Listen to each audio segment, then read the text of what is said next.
بے شک میرا رب وہ ہے جو مجھے آزماتا ہے، پھر سنبھلتا ہے، پھر آزماتا ہے اور پھر سنبھلتا ہے۔ نصیب کا لکھا مل کر رہتا ہے، کب، کہاں، کیسے، یہ سب میرا رب جانتا ہے۔ مجھے بہترین نہیں چاہیے، بس وہ چاہیے جس میں میرا رب کی رضا ہو۔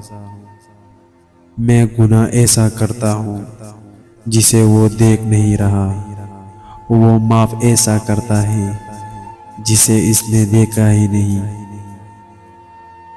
اور جو فیصلہ میرا رب کرتا ہے، یقین جانو عرش سے فرش تک وہی بہترین ہوتا ہے۔ جب تم دوسروں کے دکھ مٹانے لگو گے تو تمہارا درد اللہ مٹائے گا۔ دن کی پہلی فتح فجر کی نماز پڑھنا ہے۔ تمہارا تہجد پڑھنا تمہارے رب سے عشق کا ثبوت ہے۔ بے شک نماز ہی ساتھی ہے دنیا سے قبر تک، قبر سے حشر تک، اور حشر سے حسب تک۔ اگر تم کو نماز پڑھنے سے سکون نہیں ملتا تو تم سکون سے نماز پڑھو۔ اللہ تعالیٰ فرماتا ہے، تو کرتا وہ ہے جو تو چاہتا ہے، پر ہوتا وہ ہے جو میں چاہتا ہوں۔ تو وہ کر جو میں چاہتا ہوں، پھر وہ ہوگا جو تو چاہتا ہے۔ مایوس وہ ہوتا ہے جو اللہ پہ یقین نہیں رکھتا، اور محروم وہ ہوتا ہے جو اللہ کی نعمتوں کا شکر ادا نہیں کرتا۔ اس کائنات میں صرف اللہ کی رحمت کی دکان ایسی ہے جہاں خریداری کے لیے اگر جیب میں کوئی نیکی نہ ہو تو آپ ہاتھوں پر کچھ آنسو رکھ کر جو چاہے لے سکتے ہیں۔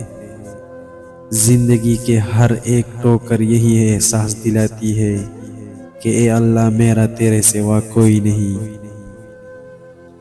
کسی انسان کے لیے ساری رات رو کے دیکھو، مزید پریشان ہو جاؤ گے، لیکن اللہ کی یاد میں ایک آنسو بہا کر دیکھو، دل پرسکون ہو جائے گا۔ نماز وہ واحد حکم ہے جسے اللہ نے آسمان سے وحی کے ذریعہ نہیں اتارا، بلکہ اپنے محبوب حضرت محمد صلی اللہ علیہ وآلہ وسلم کو آسمان پر بلا کر تحفے میں دیا۔ جو نماز نہیں پڑھتا وہ سکون کا مطلب نہیں جانتا۔ رب سے اور ماں باپ سے دور ہو کر انسان ہمیشہ پریشان ہی رہتا ہے۔ اللہ کے اتنے قریب ہو جاؤ کہ تم دعا مانگو اور فرشتے آمین کہیں۔ جب اللہ تعالیٰ کسی بندے سے دوستی کرنا چاہتا ہے تو اس کی زبان پر اپنا ذکر اور دل پر اپنی فکر کے دروازے کھول دیتا ہے۔ اللہ کو بہت پیارے ہیں وہ لوگ جو سخت مشکل میں صرف اور صرف اللہ سے مدد مانگتے ہیں۔ یہ نہ سوچو کہ اللہ دعا کو فوراً قبول کیوں نہیں کرتا، یہ شکر کرو کہ اللہ تعالیٰ تمہارے گناہوں کی سزا نہیں دیتا۔ اے بندے، جس نے تجھے بنایا اس سے بہتر تجھے اور کون سمجھے گا، بس اس پر بھروسہ رکھ۔ یا اللہ ہمیں دوزخ کی آگ سے محفوظ رکھ اور نیک اعمال کرنے کی توفیق عطا فرما، آمین یا رب العالمین۔